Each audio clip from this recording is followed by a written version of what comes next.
Welcome to the locker. Season 7, episode 11. 7-11. I'm your man A. White along with my man Van House. What's going on, dog? Man, going great. This, like I say, man, this is my favorite part of the year. It's track season. You get the tournament. The women are in the Sweet 16. NBA playoffs starts soon. I don't watch the NBA. You don't watch the NBA playoffs? I don't watch the NBA, but I watch the playoffs. Is James Harden is in Cleveland? I can't watch it no more, man. And I ain't got no problem with it. I'm from Cleveland, but damn. Like every time Yeah. Man, it's just ain't nothing like it's saying. But let me ask you this. Where's Kevin Durant? Houston. Okay. I keep up with the NBA sort of. I keep up with the NBA more than I do with college basketball, except the women. And your boy Westbrook. Where's Westbrook? I seen Westbrook had his mic. King, Sacramento? Yep, he's in Sacramento. I seen they had a mic in front of his face trying to defend himself still 30 years in the NBA. No, he was defending his teammates, not himself. He's past that.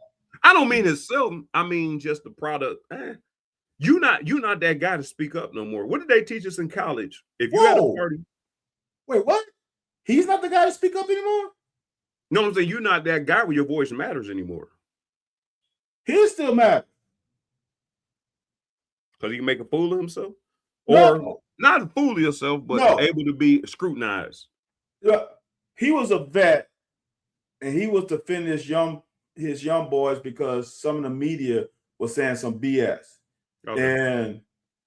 And he was defending not for their play, because he said, he didn't say these words, so this is me paraphrasing. Yes, we suck. But y'all I've seen the interview. I just don't know what led to the interview. It was some of the media. What's the right word? Create a narrative about some of the young players. I got you. The reason it's saying that's the reason why they not, or they just not good people, or saying that's the reason there's no success. All that, like guys are not. They got other stuff going on, like that's not true. Like I don't want to say stuff because I'm gonna go to the wrong end, and then someone gonna say Van said they were creating narratives, right? But when you're not winning, that's what he said. The crazy thing is, he did say they ain't been winning for a while though. So how can you? Yeah, Sacramento hasn't won since Darren Fox left. That's been at least 3 years ago, 2-3 years ago. Yeah. Fox went to San Antonio 2 years ago. This is second year San Antonio, I think. Yeah, so about 3-4 years. Well, I don't know. I got a couple of tangents I want to go to. I did want to throw this out because it's on the front of my mind or whatever. I did want to throw this out here. I don't know. Let me see. So because I don't want nothing being shared, copywritten. So I don't know if I really want to share. So it wasn't your former teammate. It was my former teammate. One of my former teammates is your. It was not your former. I thought it was your former teammate. My former teammate made a post in defense of his family member who is an NIL recipient. Not my former teammate. That's what I said. It's not true. That's what I said. I was going to say our former. I said, not your former teammate. Yeah. And it caught legs. It caught steam. And I was getting text messages all day. Like, what about this?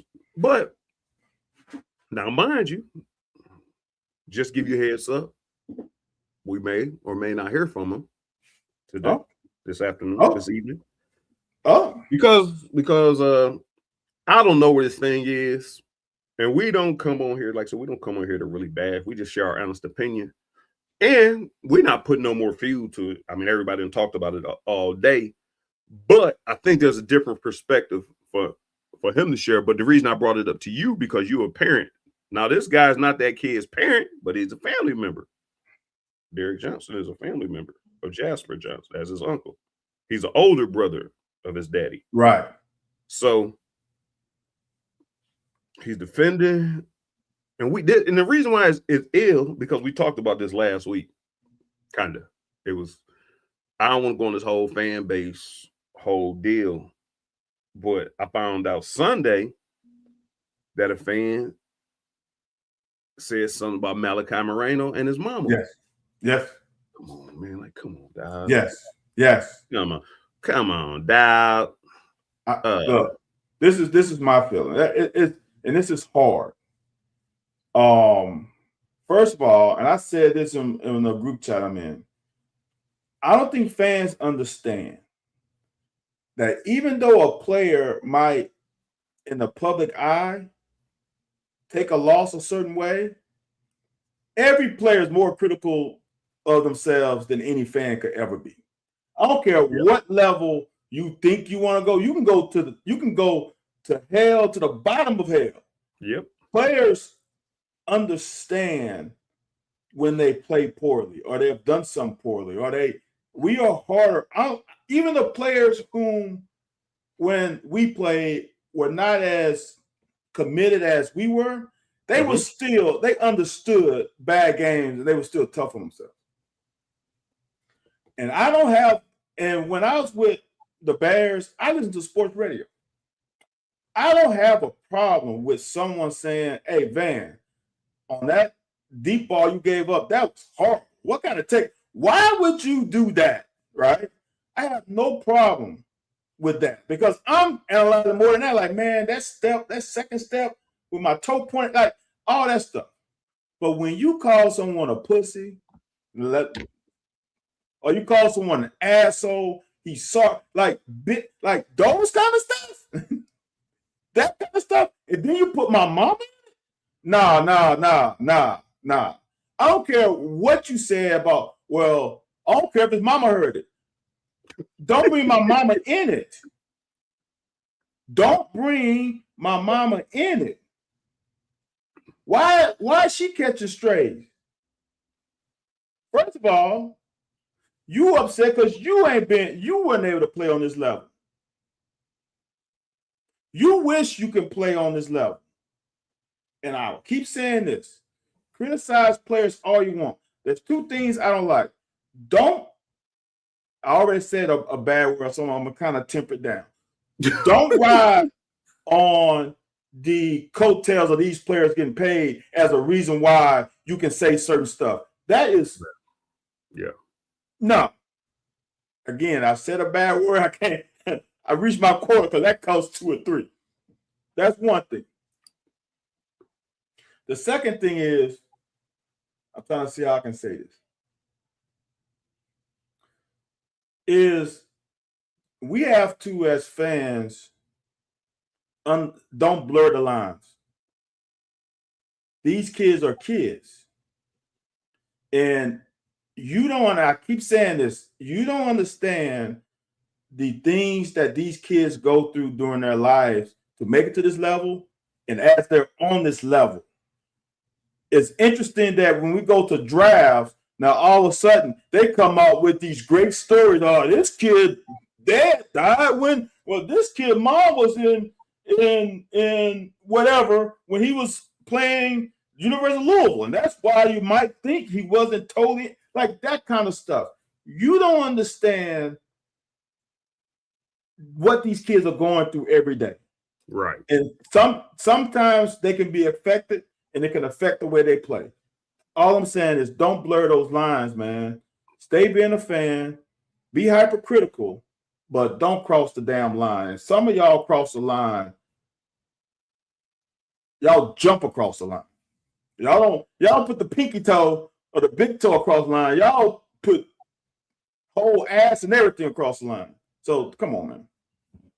Yeah, because Stephen C is right, because right now on my Facebook algorithm, just because of where I live, who I'm affiliated with, is Jasper Johnson showing up or the girl who tried to run over the people that were, I guess, attacking her.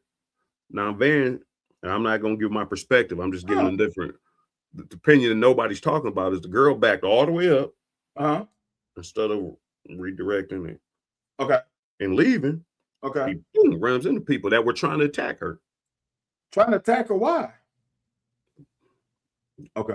That's why this shit's so toxic. Like anybody can say why it doesn't matter. Her life was in jeopardy. Then there's the words don't matter, sticks and stones. Right. Point was she had an outlet to leave without hurting nobody. Oh, okay. When she backed up, nobody was behind her. All she had to do was redirect. Now if they jumped in front of her where everybody was standing, where there was a curb behind them, she jumped the curb. I'm not going to go into detail because it seems like I'm not building a case for. So there's so many sides. I don't have anything on either side. Like I don't care on either side. The drunk kid driving, she got hit in the face. I don't know if she got hit in the face or not. Okay. But they did show somebody striking her. Whatever. So the point was this. On my social media, that's all it is. Everybody got an opinion about everything. So everybody got an opinion about Jasper Johnson. Here's the thing. And I thought you told me the same thing. I don't know if it was Marshall Faulk, but you told me somebody else. What's your guy that used to do the reporting in Chicago that we had on probably year 2 or 3? Was that Ross Reed? Ross Reed, yeah. Ross. Ross there? Okay. So he said something about was it Mike? He said he don't fool with Mike because of the way Mike treat people. No, that's actually me. Okay, okay. So that's why I was there. So when I was in St. Louis, so Marshall Faulk, I had a Marshall Faulk Colts poster in my room as a freshman. I was a Marshall Faulk fan. The point was when Marshall Faulk, when I was in St. Louis, and I thought you may have said you shared this, or it could have been that Ross thing. So Dre Bly or Ty or Light. Ty Light, okay. Ty Light's son came in the locker room after practice. It was like practice. And he was like, so-and-so. So he took a little ball over the little bitty kid, probably 5, 6 years old. And was like, Marshall putting his stuff together. So I don't do autographs. Right. I'm looking at you. Marshall's 28. I was number 26. Cody was in between us, 27. So my locker was 2. Yep. So I was like, damn, like Marshall, somebody I look up to, but I'm like, damn, he ain't. That's your teammate. That's your teammate's kid. Which when we teammates, all their kids are our nephews or nieces, depending on their gender. So I was just like, I was like, man, what? I said, dang, man. I said, that's kind of messed up. Because you don't know what I've been through, dog. And I was like, yeah. And I also feel that that's why I said so toxic. I also feel you don't know what kid you can break their heart and break them from. But Marshall was in St. Louis because shit didn't work out in Indianapolis. And it wasn't because of him. He was a rookie, all pro. Yep. And I think he rushed for 200 yards in the Pro Bowl as a rookie. Or something silly. Yeah, he had crazy stats at Indy. So I was just like, it's just kind of always been in the back. I always bring that up to people. Now, Marshall Faulk is him. He's that guy. He's somebody I look. And I can't take nothing from his story. I cannot take anything away from his feelings and his story. But like you said, you never know what kid that might be. And also, hold on. Here's the other part, Van. Nope. Todd Light's son probably only has access to the locker room because of Todd Light. Because Todd Light. Right. And I'm gonna say this. I was in that St. Louis locker room when they traded for Marshall Faulk. I was there when Marshall Faulk came in the first day after he got traded. Marshall Faulk is the coolest dude, one of the coolest, iconic players I ever met. And I was with God, now my mind is getting. What's a linebacker for Miami that went to the Bears? He had to dance. Brian Cox. Oh, yeah. And I played with Coxie. Coxie was another. But here's the deal, Anthony. This is what I'm going to trip you out with this. Kind of the same damn thing, Anthony. When I was with the Bears, if you don't know who Curtis Conway is the husband of Layla Ali, which is Muhammad Ali's son. I didn't know that. Daughter, yes. They married after with the Bears. Okay. Curtis Conway was the coolest dude, just like Marshall Faulk. And I never forget my rookie year. If someone asked me to sign, I was going back. Wait, what? I'm signing everything, right? Right. So Curtis Conway, because when in Platteville had about at least 100-yard walk to your locker room. And there are fans line up. I'm out there all day. Yeah. Right. Curtis Conway go through that. Mr. Conway. Gone, right? So I got cool with some of the receivers. I'm like, CC, why don't you sign autographs during training camp? He said, all right, look, after practice, come stand with me for a second, and then I'll show you why. So we standing there, and there are dads, or I don't know if they're dads, let's just call them dads because they were older gentlemen with 3 binders in the little cars, and the kids will run to them, get a card, and go back. That's why I don't do it, because it ain't for the kids. Like when we were growing up, you just got a little piece of paper, and you're like, oh, this is awesome. No, that joke over there is making money off of it. If it was just the kids, I would do it. But because of that, nah, I just keep it moving. I'm like, I get you now. I understand. My signature ain't worth a damn thing. I give mine out, but I get it now. Because they coming out with cards and not just piece of paper. They coming out with playing cards, whatever, the players' cards. I'm like, got it. Makes sense now. Nah. So all this kind of goes, like I said, full circle. Because and I can relate. You know what's funny? I can relate to we got Ann Anderson side of here, Ann House. Ann Anderson, glad to see you back. Hope everything's going good. It warms my heart to see you commenting. If you ain't been hacked by the same person that hacked Larry Vaught, because your name has changed. I see. That's what I was about to say. But here's the thing, and I just thought about this right now. I didn't think about it before. Like I said, the 2 things on my algorithm right now is Jasper Johnson and Cadence. I don't know what the girl's last name is. Point being is this. I didn't hear about that. So, I thought, well, I guess it wouldn't be national news. It'd probably only be local. So it wouldn't. I mean, because I'm not on Facebook. Right.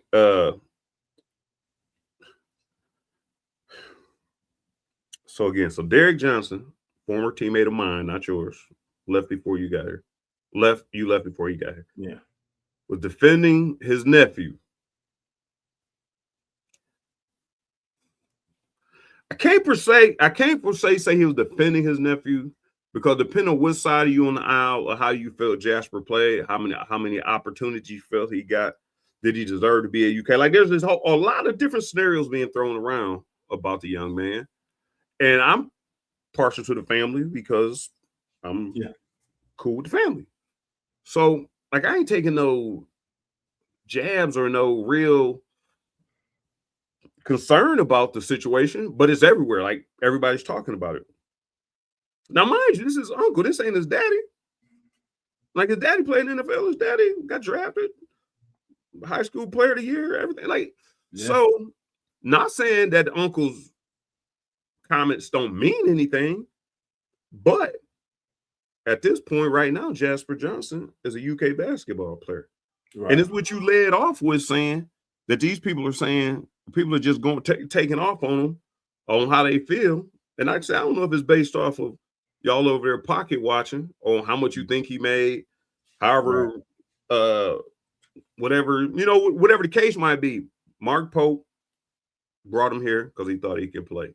Yep. Now the AI and all this stuff, the rumors are starting to spiral as to, he was told he was going to start. Just a lot of different other things. I just go back to, I think it's catching a lot of heat because now people are attacking Derek because he's standing up for his nephew. Yeah. All you really have to say, man, I love him. Just give him some time to develop. Right. And this is why it's sensitive to me, man. Yeah. This is why it's sensitive to me, because I was a freshman once. Yeah. And I say, you don't even remember. Like, nobody was coming to me saying, well, nobody was coming to me saying either, you suck, you shithead. Right. Like I said, most of y'all don't even remember. But back then, nobody was really on my head. But we didn't have social media back then, so people couldn't touch me anyways. But if I would have let that deter my career, a bad season, it would be crazy. But here's the thing, man. Like now, like if I say something, somebody inbox me it's been a long time. I should find his name so I can put him on the spot. One of my homeboys knew him. Well, one of my boys from London, Kentucky knew him. And he's like, oh, that's so-and-so. I was like, inbox me, like front me, like get you, like Garrett. And I was just like, man, and I ain't no violent dude. Well, man, if you say something like my mama, but if you say something about me, if I see you in public, let's see what's up. Yeah. Let's see, like don't say nothing too. If you don't like my game, post it on your own. Post it on your own stuff. Don't come on message board. Well, you can, but you're only doing it on message boards just to get your numbers up. But point was, if you the two perspectives is, say you thought Josh Allen, and what's the white boy play linebacker a couple years back, middle linebacker.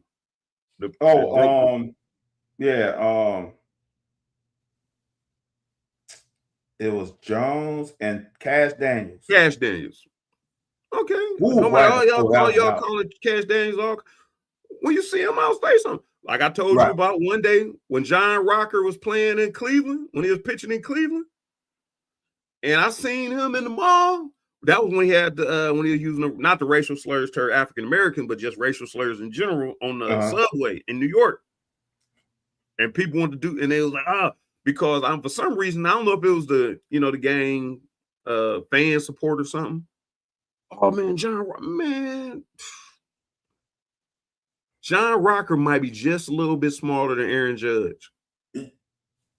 Thinner, not smaller, thinner. Yeah. Man, I said, man, people already talking about if I seen him, I'd kick his head. No, sir. No, sir. No, sir. That was back during my playing days. No, sir. John Rocker was a big ass dude. Some of these people got it twisted. Like I've seen Derek Fisher when I was working in LA. Derek Fisher looked like he's 5'8" on TV on the screen. Derek Fisher 6'2", 6'1", really? 6'2". Yes, dude. Wow. He's taller than me. He ain't a small dude. He looks small though because he's sitting at a 6'6", 6'7", 6'8". Yeah. Derek Fisher gotta be.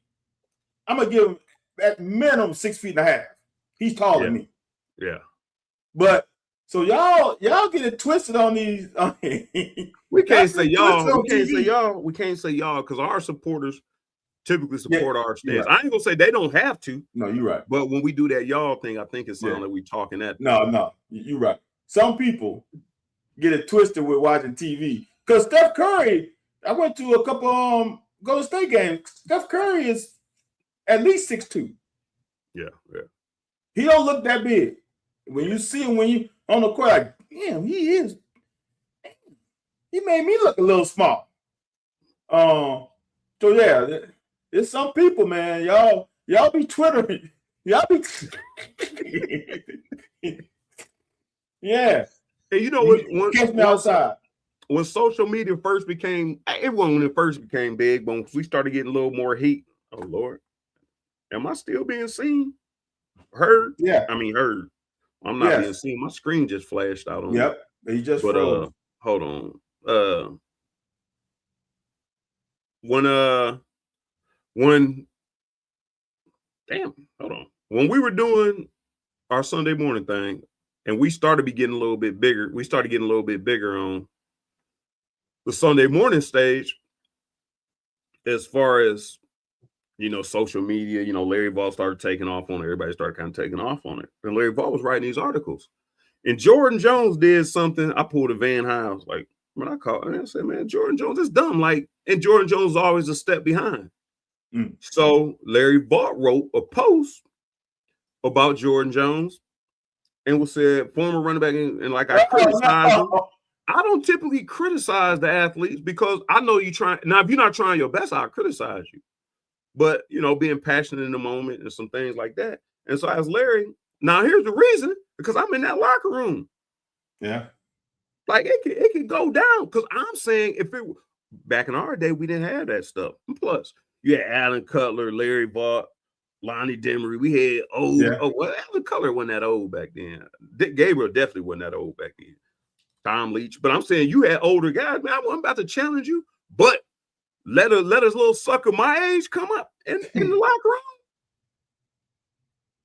And you know, and as a former player, it reminded me of that when Deion fronted that reporter when he was playing for Cincinnati. Oh yeah. What's his name? Yeah, I know exactly what you're talking about. Yeah, he threw that water. He doused him. That was hilarious. I guess we lost. Ant. It is. I don't know how it's, because I don't want to teeter on telling fans how to fan, because I don't think that's right. But I also think that I wish we had the ability to sometimes be able to have y'all come and say stuff like back in the day. To talk to somebody back in the day, you either had, before you could three-way, what was it, Anthony? Text? I mean, Skype pagers? Yeah, the pages. Before you had pages, you still had to call somebody. You just saw that number. Oh, okay, call me. All right. So you had to pay you, but you still had to do this stuff. Right. Or we had to meet face to face. If you had something to say to me, we met face to face. We need to somehow get that back. If you say a certain thing, you have to meet that person face to face, or at least face to face on a screen. Because even though I can't get you, but you can see my face, and you can see I might try to get there one day. Because if you say something out of pocket enough, I'm gonna call you one day. I'm gonna say, "Catch me outside," and I'm outside, and then now we gotta handle this like grown men. That's the thing I think that's totally missing. Is people just feel like they can just say whatever the hell they want to say, but too scared to say it. But you ain't gotta catch a fade. Like you should feel like. So here's the thing, and here's the other part. This is where I originally was going. You're a father, or you're a parent. Don't matter. Yes, because you got girls and boys. But like I said, man, Dennis Johnson's a really good dude, real good dude. Yep. And all I see is people, you know, man, we support your family, but why are people now? I don't know why that guy want to keep inboxing Zach Calzada. All right. Now hold on. I don't know what Garrett looked like. But Zach Calzada ain't no small dude though. Period. Mm-hmm. Like he on that John Rocker shit. Like if you see him and that's the thing. If you drew Zach Calzada to that point to go on social media with $15,000, 10, 15, 12, somewhere in between there, to prove to you that you're irrelevant to me because I got money. Oh, well, why is he showing his money? It was a bad look for UK. Yeah. You know, Garrett had another option. It ain't had to be nothing about that money. I'm gonna come to your apartment and tell you ain't shit. Right. We never had him get the money. He could have told Zach exactly how I felt about him face to face, and did this while he talking. You know, when they do that, when they you ain't yeah, when they pop their head down. Yeah.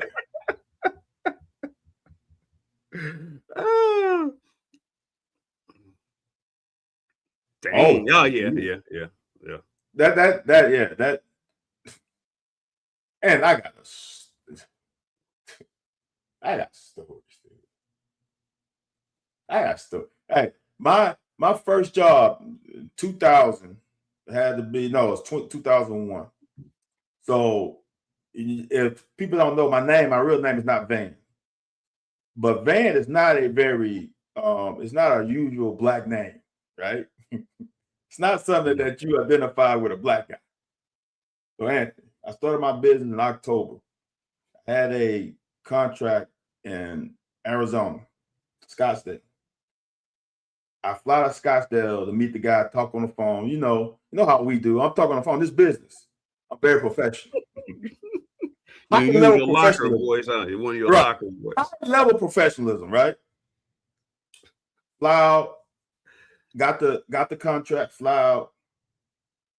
Anthony, I am in the lobby. Said I want to meet. I am here to see Anthony White. I'm Van Howes. I'm here to see Anthony White. Okay, Mr. Howes, sit down. And I'm the only MFer in the whole building besides the secretary. This MFer comes to the door and says, Van Howes? Come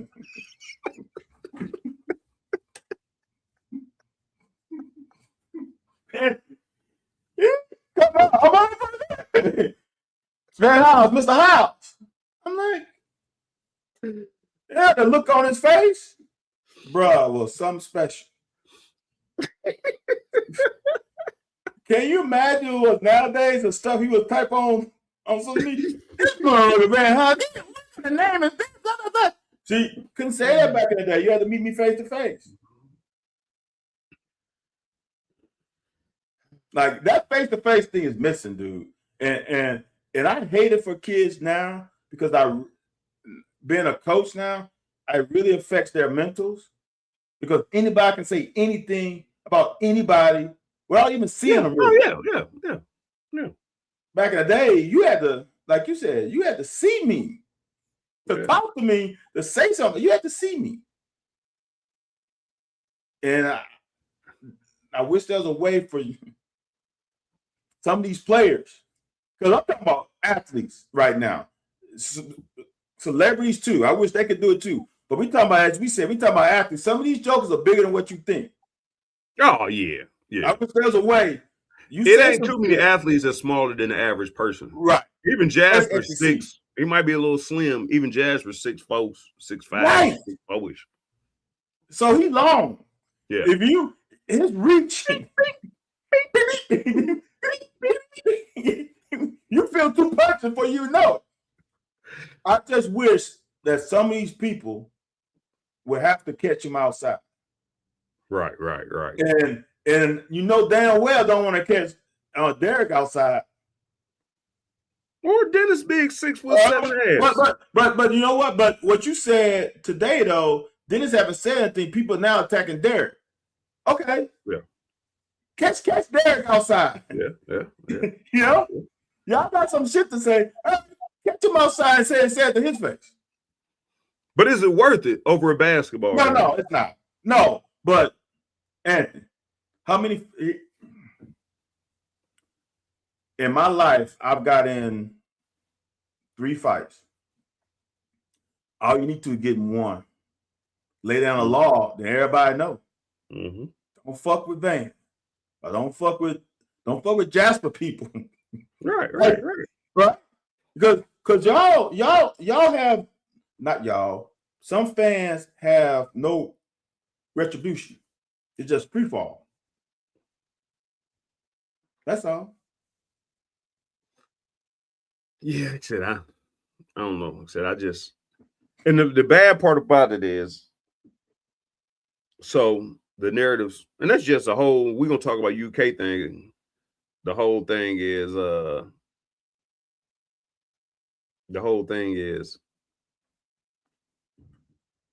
more or less there's gonna be overhaul in basketball, apparently. Stephen C is talking football as well. He's talking football, but Mark Pope is gonna return. I don't see no reason Mark Pope not to return. But what players are gonna return with him? And here's the thing. So our fan base think the shit's cute about what they doing to Jasper. who's a 5-star. I mean, the narrative is already that we ain't gonna pay. We ain't spending that money again this year. Which the revenue sharing goes up every year. Yeah. So we spent more on basketball than we did on football last year. Are we gonna make up the difference in football and keep basketball where the rest of the SEC is in basketball? But if Mark Pope does come back, who wants to come play here if our fan base is attacking the players?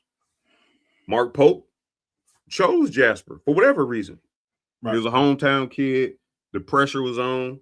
He was a 5-star, whatever it was, because they wound up settling on the deal for him to come here, or they could have let him go somewhere else if they didn't think he was ready.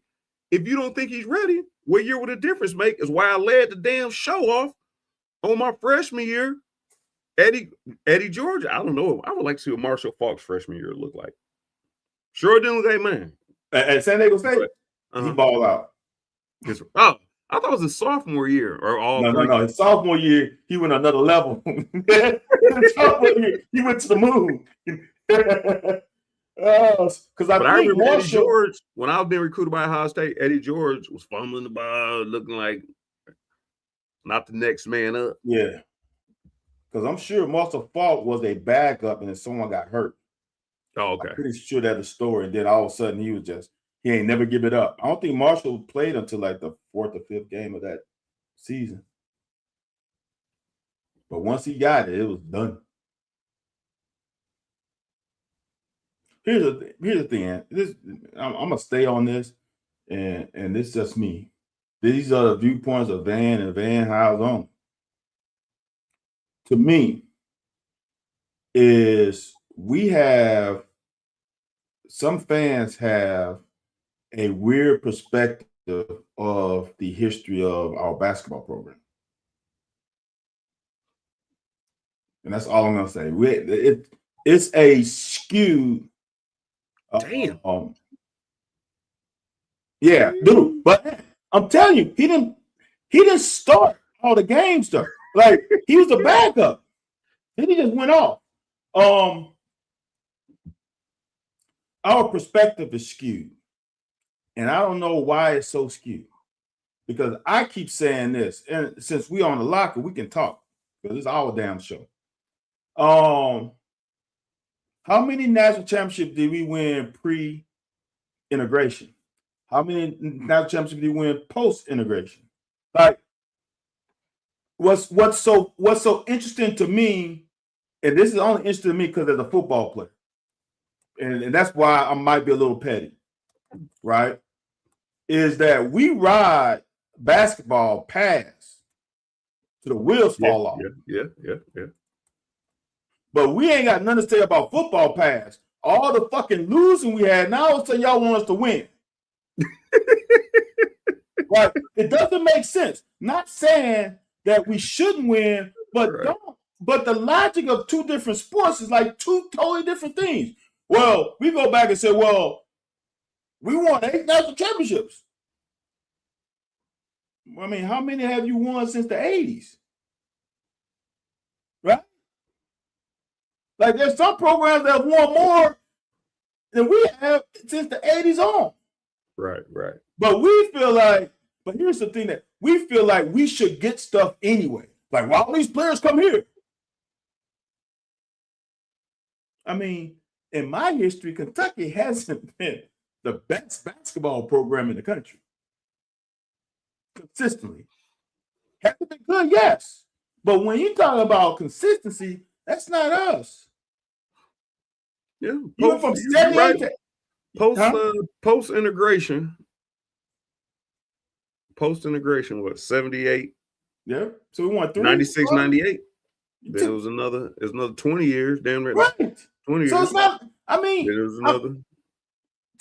But I talk about it because we don't have the same logic for football, though. That's the part where I get offended, is that we say, well, why can't we win a football? Look at the history. Well, we should win a basketball. Why? Like, why are you preordained to win a basketball? What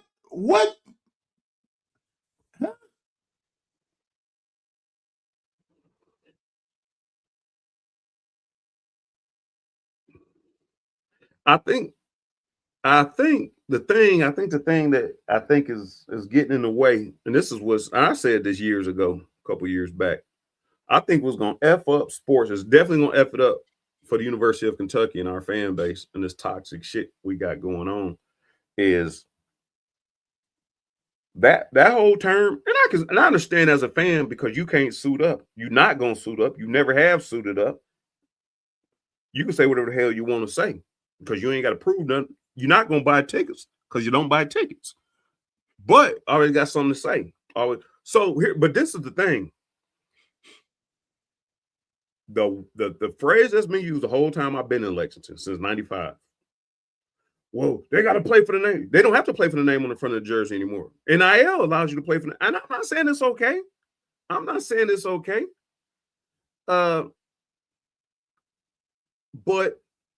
I just feel that whole idea, it kind of goes to the thing you were saying. It's still the mentality that they got to play they don't play for the name on the front of the jersey anymore. Because the name on the front of the jersey means nothing to you if you're not buying tickets and y'all got people in their inboxes or people coming after family members or just coming after the kids.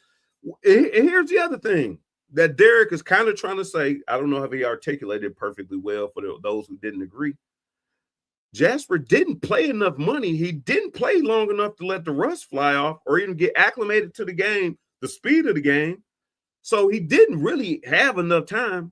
Do you remember the one aspect, Van House, of when I told you my debut in Tuscaloosa, Alabama? You remember the one aspect I told you that had me fucked up, that throwed off? No. This is really a learning moment. There's one aspect of going into that game that I always say, and people may be like, what difference do it make? You remember what I told you? Big difference. That you didn't find out you were going to start until you're on the bus to the game. All night before. So how many hours of sleep did I get? What was my hydration like that? What was my playbook studying like? So I just think like I don't know, man. Like, ooh, I got something. Then we can go on there. Here's another thing, Anthony, that we as basketball fans have to take into account too. Prior to the 2000s, the SEC basketball sucked. It's kind of like UConn playing, the women's playing in the Big East. Mm-hmm. We just gobbling up victories. Just gobbling them up. Because there was nobody in our conference that was good in basketball. Now the conference has gotten good. Very good. That's the difference. But yeah, man, this is interesting times, man. Like you said, and that is wrong. And so it hits me to this too, is that sometimes coaches can be wrong too. Absolutely. If they admit to it, because you can't, I'm sorry, you were a redshirt freshman, right? And you're on the bus. You said, we just telling stories. This is the thing, because we don't know as players that this all happened. I didn't know on defense. Right. We're on the same bus. That's disrespectful to you too. Right. That's disrespectful to the defense. What's so bad is that, and we know this as players and as fans, right? You can say what you want, but human nature is human nature. Anthony was a redshirt freshman, and all of a sudden, a couple of freshmen came in and got over top of him. Pause. In the pecking order. Pause. So I can only understand the psychological warfare going ahead after you balled out in Louisville game. This is only a few games later. So then all of a sudden, these guys take over your reps. And now all of a sudden on the bus, someone say you start, like, wait a minute. Me? It's like that Drewski. Right. Listen, when you just let two guys jump me for no reason, now you really, me? So now your whole mindset has changed because you went in thinking that, no, not talking about Homer came after. You thinking that somebody else is going to start and I'm going to be able to ease myself into the game. Oh, no, sir. You think it's not one. Wait. I ain't think it's not one all week of practice. Right. To a fan, you think, oh, you should be able to adjust. No, dude. I've been there. It's like, I should be starting. Oh, I'm backing up today. Oh, are you serious? Wait a minute. What happened? Oh, man, you didn't practice on Wednesday. Oh, okay. All right. The whole mindset totally different. I can only imagine Jasper coming in here because all I heard about Jasper is he can, I was going to say stroke, so there's a pause. All I heard Jasper is that shot's nice. Right. So that means he ain't going to have to handle the ball. Right. At all. Right? So now, with some injury issues, and I'm sorry, I'm like Jasper. Could I dribble the ball against the average Joe? Yeah, man, you ain't taking the ball. But when you put Lamont Butler on me, I'm getting that shit out of my hand because I know if I put it on the ground, my handles ain't there yet. So now you got him being a freshman, not in his true role yet. Could he develop a handle? Sure. But right now, I'm a straight this. This is me. Now you got me doing something else?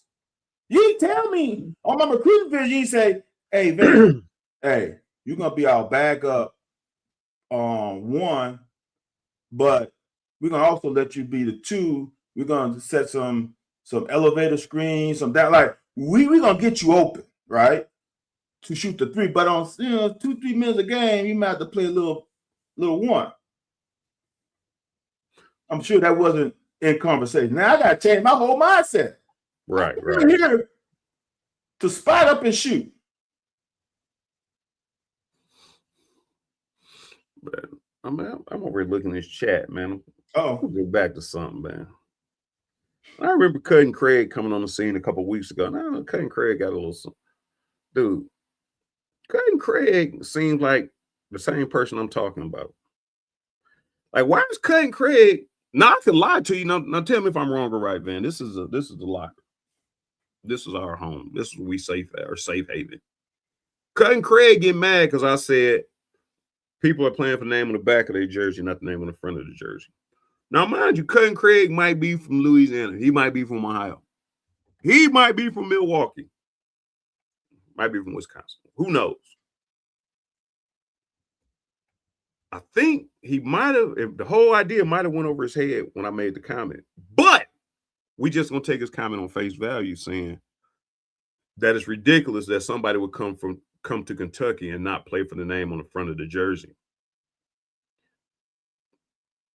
Now, this is what Cutting Craig don't understand. You don't own me. I could quit at any time. The money's already paid. I could sandbag. You could do whatever. Point is this.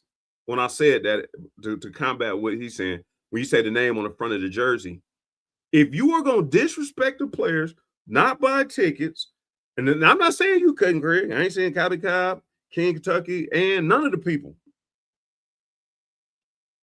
Once the fan base, and this is where it goes on Sunday morning. I've said this on here before.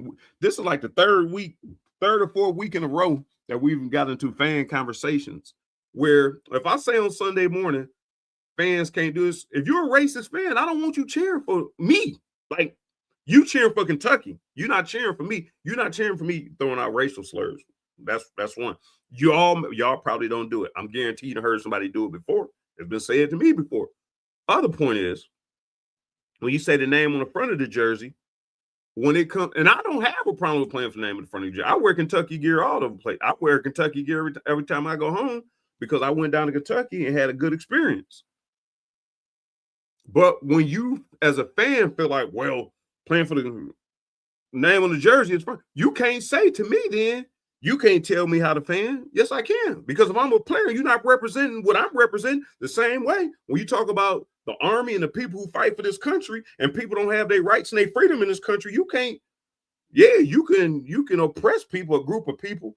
But when the people that fight for the army say, no, I fought for those people's rights. But you who feel like this is our country, whoever feels it's our country, and you want to act like, well, no, this is our country. If you don't like it here, leave. No, the people who fought for our freedoms fought for everybody's freedoms. It goes to that whole point. If I play for Kentucky, damn it, the fan base act like y'all respect what we are doing. If you don't like it, don't say nothing to me. Don't do this. Otherwise, then I just play for the name on the back of my jersey. With NIL now, you got to pay players to come here. Players are really not cutting, Craig. Players are really not coming here to play for Kentucky anymore. Football has never been that way. Basketball ain't being that way anymore. I hate to break that to you. Let me look, Anthony. You are a little closer to Kentucky. Not saying anything, but I'm gonna tell you this as a story of me. Growing up, I ain't know shit about Kentucky. University of Kentucky is not on my radar at all. I'm from Louisiana. Kentucky is not even the basketball. Now like Kenny Skywalker, I knew him, but I ain't associate him with Kentucky at all. Right. Explain to me as a fan, how can a guy from Baton Rouge, Louisiana, understand the lore of Kentucky, any sport, period? That name on the front of the jersey is such an overplayed something that fans created to make them feel good about themselves. Because as a player, and here's the thing, and some players have bought into it to a standpoint, but the meaning is totally different. The meaning for us as the players, the name, the brand, the nut, whatever, the name on the front is playing for your brothers. It ain't got nothing to do with Kentucky. That just happened to be the name of your team. You play for your brothers, period. The team that don't play for their brothers are the teams that don't win, or play for their sister, whomever is your locker mate and the part of the team. If you can't play for them, that's the problem. This play for the is so overplayed because most of these kids, now the Kentucky kids understand because they are Kentucky fans. Like Will Stein understand because he's a Kentucky fan. You tell me Josh Allen truly understood? No, but know what Josh Allen understood? Calvin Taylor, Quentin Bohanna, Cash Daniels, Jones, all those boys, all the like that is whom you playing for. You don't want to let them down. Now, what happens is it filters down to the fans, but we don't want to let our brother down, our coach down. That's right. The order. Our family down, because you know what? How many Hiles do y'all know? Not many. Hitler. That's Hitler, not Hiles. How many do you know? That name on the back is very important to me because I don't want to embarrass my people. Right. When I play in the bowl game, they say, "Man, we saw you on TV." Woo! How they know it's me? Hiles. That doesn't. This right here never goes above that. I've been Hiles all my life. I've been a Kentucky football player only 4 years. 4 years of my life, I was a Kentucky football player. But 4 years of my life, I had some brothers that lifelong brothers. That encompasses that brand. That is just overplayed. They don't play for the run. Really? I don't know nothing about y'all. Mm-hmm. Not a damn. I'm sorry. I don't know Kentucky history. Because I'll say this, Anthony. If I truly knew Kentucky history, I probably wouldn't have came. I mean, if we really talk about... I never thought about it, yeah. The history. You're from the South, though. No, right. But I'm talking about wins and losses. I seen y'all history. That's what I'm saying. 1 in 10. I've only won my entire. Yeah. All I know is winning. So if I knew that it was gonna be like that, if I was in today's society, I wouldn't have went to Kentucky. The only reason I came to Kentucky was Coach Archer. That's the only reason. Well, that's why I came to, because of Coach Dorr, the coach that recruited me. Yeah. It had nothing to do with this. Yeah, I told people all the time, I didn't know who Mo Williams was. Right. How would you? How would you? Right. Honestly, how would you back in those days? Unless you were, because we weren't on TV. Hey, look, we were so, I don't want to say we were so bad. Times were so different. You have to watch all games tape delayed. Yeah. I watched the game after I finished playing. Yeah. In the entirety. We go eat, and then we go back to the hotel. I'm like, okay, what's going on? Right? Times are different. How would you know about Mo? Yeah. That is jacked up though. When we had to play the game, get done 10:30, get home 11:15 for Jefferson Pilot to watch the Jefferson. Yeah, okay, with PLG at 11. I know about 11:15 to watch the game. So you can't go out and kick it, and we didn't have rewind and shit. So you got to record it so you can have. Oh man, hey, you got a phone, man. You got a phone to watch everybody else celebrating. You got to go in and watch the game. Or you can set your recorder and hope that the tape got enough. We don't go into overtime or something. Or y'all get on Indiana games where all y'all doing is pushing and shoving. 3-0. 3-0. And like you say, you can't fast forward. You have to watch every damn play. Oh my God. Yeah. Man. Yeah, man. Hope so. I don't know. See, I like doing this podcast when we got something to really talk about that we think. But when we talk about the fans, the bad part is our fans ain't them people. No. So it ain't. I don't know if they really want to hear talk about it, because it's kind of like your girlfriend talking about her ex. Well, yeah, my ex used to, but your Camry is cool, but but so, you say we have no Camry. Where's the Camry? Big time. Where's the heated seats? Where's the heat? How'd I turn the heat on? You didn't got no heat. Oh, okay. Hey man, I told you the car I got now, man. My car stop where I got me a little bucket, man. Oh, did somebody pulled up on the side? Oh hell no, man. Oh man. But they. Oh man, I can. You want? I'll tell mine. So, before Kentucky, it was University of Southern Miss.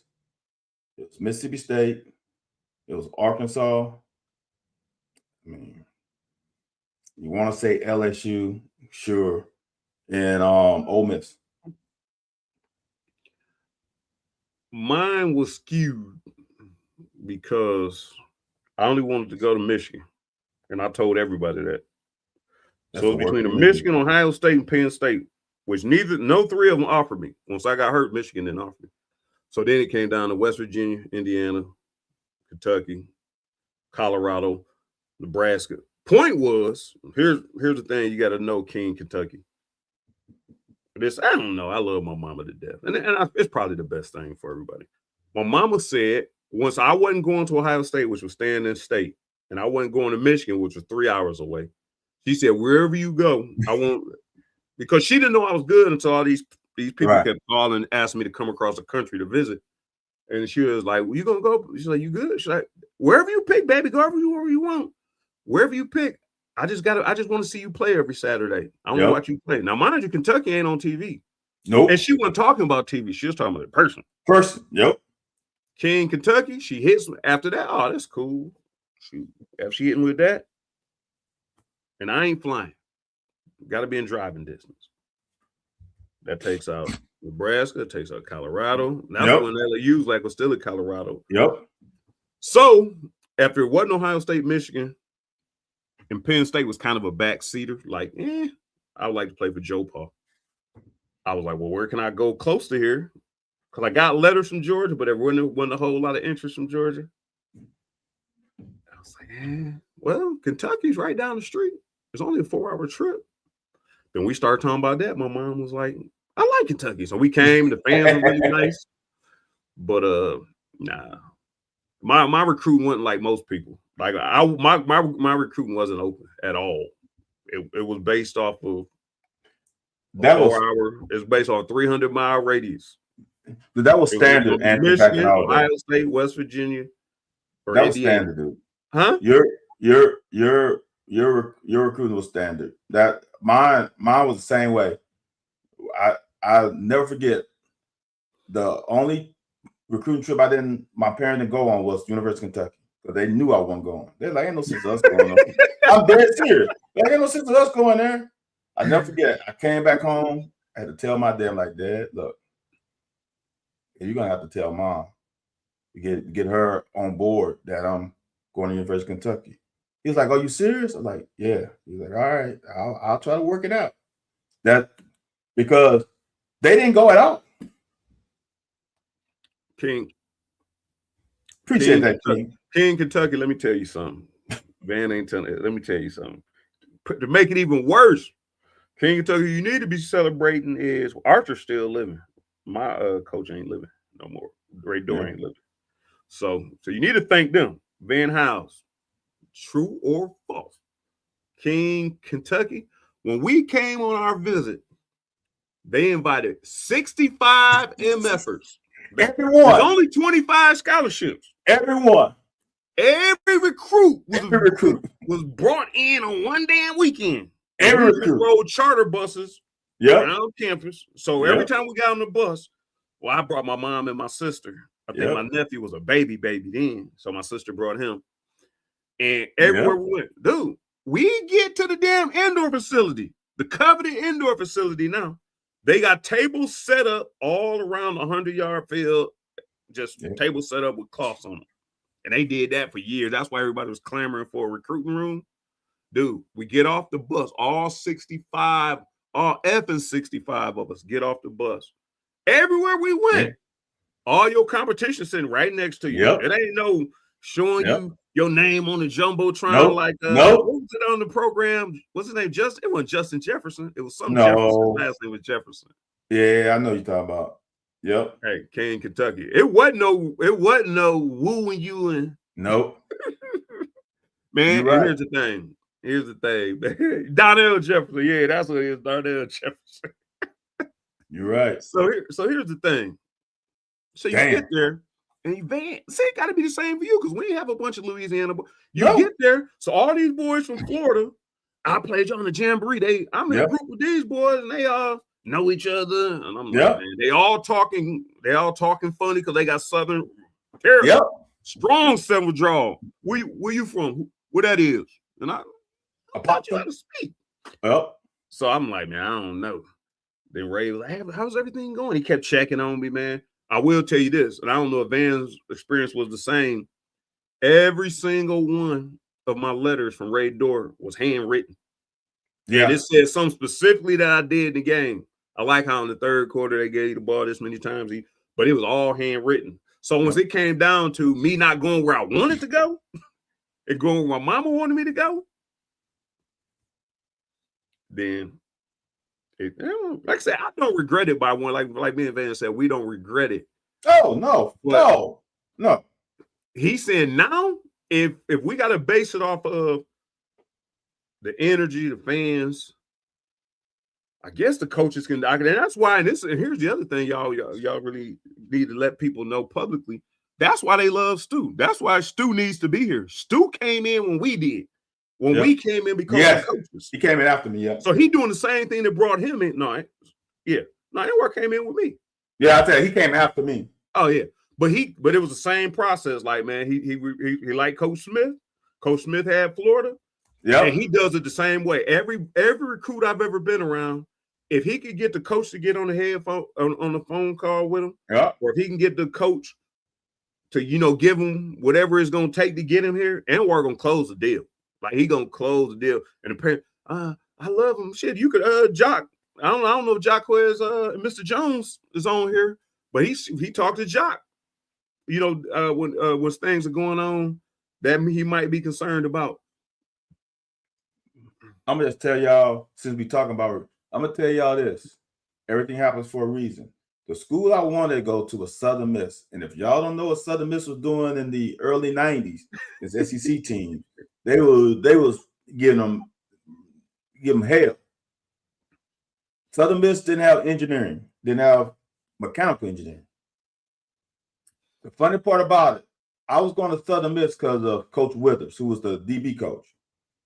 Me and him I went to a camp. Me and him had a great relationship. Here's the funny part about it, Anthony. That was 90, that would have been 92, right? Because, 92, 93. 1996, we're playing Louisville. Y'all go watch the game. There is a situation. They go 4th and 1 into the boundary, on the boundary corner. Yeah. I think they lost 2 yards. I'm sorry, looking at the sideline. That's motherfucking Anthony Withers. What are you doing over here? I would only play with him for 1 year. He was the reason I was going to Southern Miss. And back in those days, you couldn't transfer without sitting out a year. Right.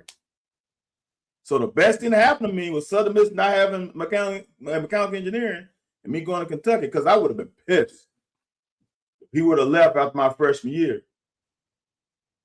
So sometimes, man, things happen for a reason. Man, I'll never forget that, man. I looked on the side and I'm like, I look like Coach Withers. He comes right to me. I'm like,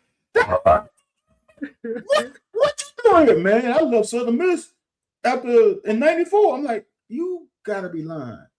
So I'm like, Coach, so you want to coach me 1 year? Well, I gotta do what I gotta do. Right. What? And I got coached by a guy for 4 years. The best thing that ever happened to me.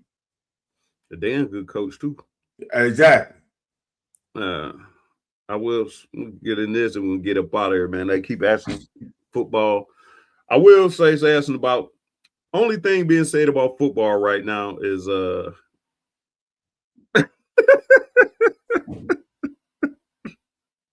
damn. Hey, man, now that you think back about it, man, y'all some cocky jokers, man, just to bring us in and dump us all in here. Like, hey, look, right. this is what we got to offer y'all. Y'all right. covered or not? Y'all covered or not? I'm going to say this, and I'm going to let you, then you can finish. I'm going to say this. I went to a couple SEC schools, including LSU, because I'm in town. I was 5 miles away from campus. In 1993, our facilities were better than most SEC teams. Yeah. At that time. Right. I went to a junior day at Alabama. Alabama, dude, their football locker rooms on the other side of campus. You had to bus to it. Right. Our facilities in 1993, because they just built that Nutter, I think the year before, was top notch. The weight room was better.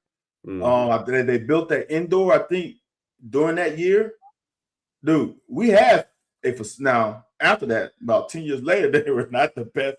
But 93, dude, we had some of the best facilities. Definitely the teams that I went recruiting for. Mississippi State facilities sucked in 93. It was horrible. Yeah, our facilities, like I said, when I came, actually, it was at that point, but when they modeled after Michigan, and that was not too soon after Michigan was after Bo Schembechler and those guys. Only thing I'm hearing is, and I done got my ticket set up for the spring game, so I'm gonna go to spring game so I can see the quote. Everybody keeps talking about speed. Coach Stu keeps talking about speed. I ain't got no definitives on anything personal. I don't think nobody has. I don't even think they cracking no real pads. But the thing is, like I was telling somebody the other day, they was asking about it. I was like, that's how we practice under Hal Mummy. When Hal Mummy came in, dude, we practiced for an hour and 15 minutes. Right. We was off the field in an hour and 30 minutes. He said, man, you come around, go fast. We're going to run 25 plays. Each drill is going to be 25 plays. The backups ain't going to get no reps. Now, they might get played 24 or 25. Right. Once we if everything look crisp, but we're not taking breaks. So all the stuff that Will Stein is saying is the new. I mean, that's what we were doing. We went from drill to drill. You can get you a squirt of water while you in the drill. We didn't take breaks and go to the what they call the trolley or what they call the thing with the water. That's old school. I don't even know if we had that since high school, huh? No, they don't do that nowhere, do they? We had the little bucket and you squeeze. Oh yeah, you had to go over and squeeze it. Yeah. We had them trolleys when we was in the pro camps. Maybe because it ain't pro facilities that you practice at. Not the trolleys, the little sprinkler thing. Yeah, same thing. Yeah, there ain't enough water coming out of that damn thing. And we call them goats. Who? Goats. I don't know why they call them goats. Oh. But yeah, so all I'm hearing the same thing y'all hearing. Everything's moving. They're moving fast. There ain't no breaks. And I will say, for the past couple years, this is new regime, and I do like the Will Stein. I'm a little bit exhausted on the whole. Not from Will Stein, just on the University of Kentucky in general over the past 6 to 8 years. On the whole, everything's going good. The football ain't touching the ground, and all this stuff, man. I ain't even gonna hold you, man. I'm not even gonna try to make up a narrative. Right. They running good combo routes. The D line is kicking. Now, Anwar, if I ask Anwar, he gonna tell me is the D line is kicking offensive line ass. That's what he gonna tell me every time. So, but one thing I did know from the coaches I've talked about, from Stu, from the players, they said everything is fast. I don't know if that means they're moving fast or they can see, because that's odd to me. Because when you was in St. Louis, was Lovey the defensive coordinator? No. That was Lovey's thing. Like, you don't change speed. You go one speed. One speed. You go one speed. So having to teach that, or people feeling like that's such an anomaly, like, we moving faster. Like, why weren't you moving faster before? All I'm going to say, y'all, is grasp onto the speed. Totally tempo, grasp onto it. But is that going to win us games? I know it sounds all good and dandy now. I played on teams that tempo went a little fast. I went to teams that did. It doesn't matter at the end of the day. What matters at the end of the day, do you have enough players with enough talent that can play on Saturday? It all comes back to this. All this shit looks all good, but let's I'm gonna leave it at that. You got those old video clips of who was it? Stewart? Who was the video clips you had that they were trying to transfer? Who were trying to transfer out and had video clips? You still got it? Somewhere. Oh, who the hell was that? Look, y'all. Hey, y'all got to go back to season. Hey, before we became professionals, y'all got to go back to season 2 and 3, man. One was just ratchet. One was like ratchet. One was like watching House Party back in the day, like a real old movie. Oh, it's like watching Harlem Nights. Like, the acting was bad, the video was bad. 2 and 3. What was the one where they were in prison? Eddie Murphy and Martin Lawrence. Oh, Life. Yes. Hey, y'all, I'm dead serious. Dead serious. I want y'all to understand, y'all. I really do. Don't ever take anything from practice. And I learned it even more as a coach, because each side of the ball is putting each other in bad situations. They know what the offensive defensive coordinator know what the offense is going to run, know what the defense is going to run. We want to see that defense, which is really bad against this play. We want to see can all guys adapt. Mm-hmm. The same thing the other way. So you see a deep ball and it looks wide open. It could be a coverage that they would never fucking call against that formation. Like, it's temper your thoughts with practice clips. Because I can tell you right now, if you only saw practice clips, you would think some bad things about certain players. And you would think this player is going to be the best thing since sliced bread. You temper your expectation with practice because it can fool your ass. Because I can tell you some players that were practice All-Americans. Get in the game, shit, they shouldn't even play it on JV. And that's on other teams too. And it goes back to this, back of what Van says. I was on practice squad for a year. Was it called practice squad? Scout team. What scout team? Which one is scout team? NFL or? No, practice squad is NFL. Scout team is. Okay, that was scout team. And as Van said, you run the play. They give you a picture. They hold it up. They call a defense to stop that play. You get through on that play. Run it again. Run it again. So you drew up a defense that didn't stop the play. So you know what used to get me pissed off? I don't even know if you remember this or not.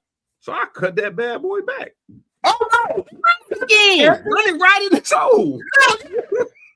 Don't cut back. He pressed the hole all the way. Why would you cut that? We ain't see that shit on film. Run it right here. Run it right here. Don't cut it back. Now, this the third time. Hold on, man. This is the third time you done ran it. The whole defense, including the linebackers, they had to ask you. Now, what Mike Shelley and them about to do? Oh, man. Oh, Snarden. Oh, man, that is funny as shit. I used to be like, man, I used to be in there. They hold that card up. The first couple times, the first time I run it in there, boom, boom. Well, you got it. And then, you know, one thing about Glazer and Archer, I guess it depends on whose position was doing the worst. Because Archer was pretty good about, okay, that's okay. That's okay. Because he could do that. We gotta have gap integrity, whatever. Like he'd be like, it's okay. But some of us, Glazer, it's one person used to always be like, I think it was the defensive line coach. It was Glazer. It was definitely Glazer. Run it again and run it right through there. And I'm just like,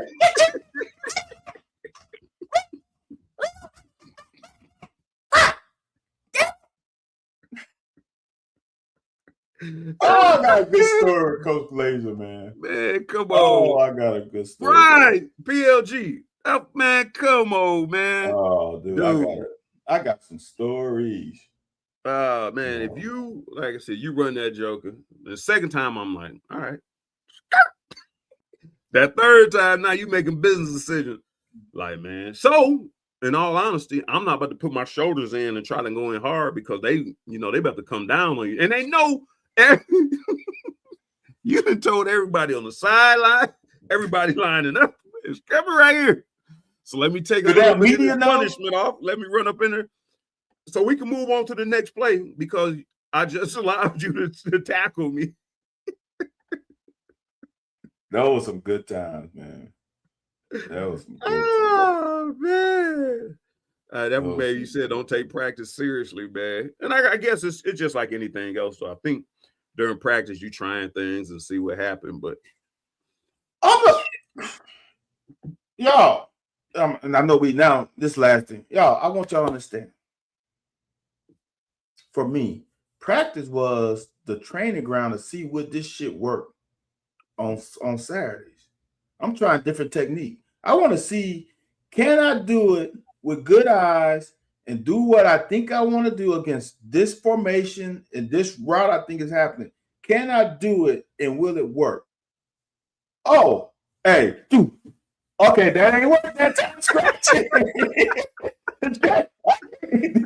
I can't do that. All right, well, man, you know what? Can't do that.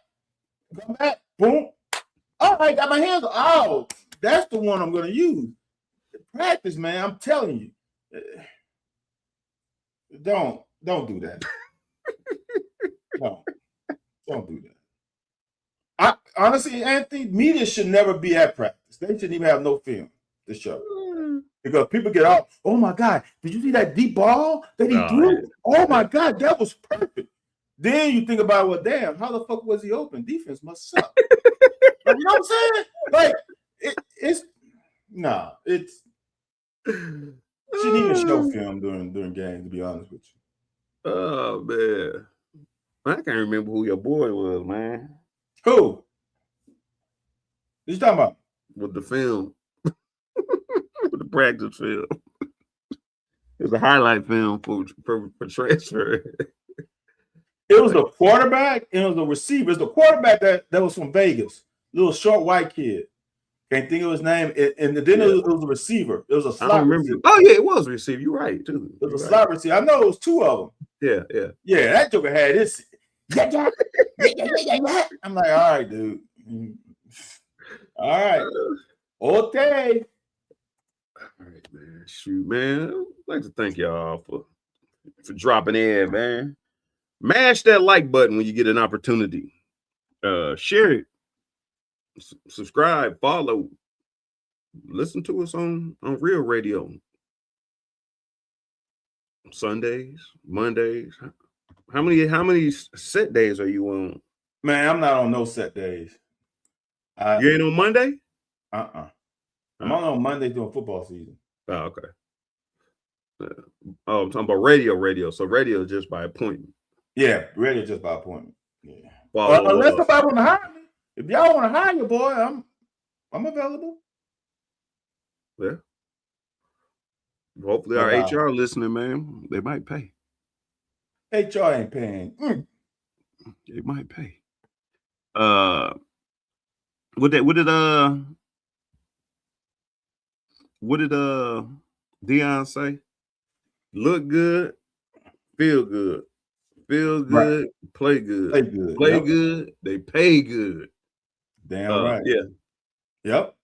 Like, subscribe, share, follow. Come back next week. Follow our women. Our women doing good thing. What you call it? Coach Brooks. Here's the thing about two different programs, two different directions. Our boys win a game by half court shot and lose the next game, and everybody lose their mind about the program. Yeah. Coach Brooks go to the Sweet 16 in his second game, miss a Sweet 16 last year by a last second shot. Yep. So Brooks is on his way. So, man, do your thing. Come back and follow us and watch us next week. We'll be back next week.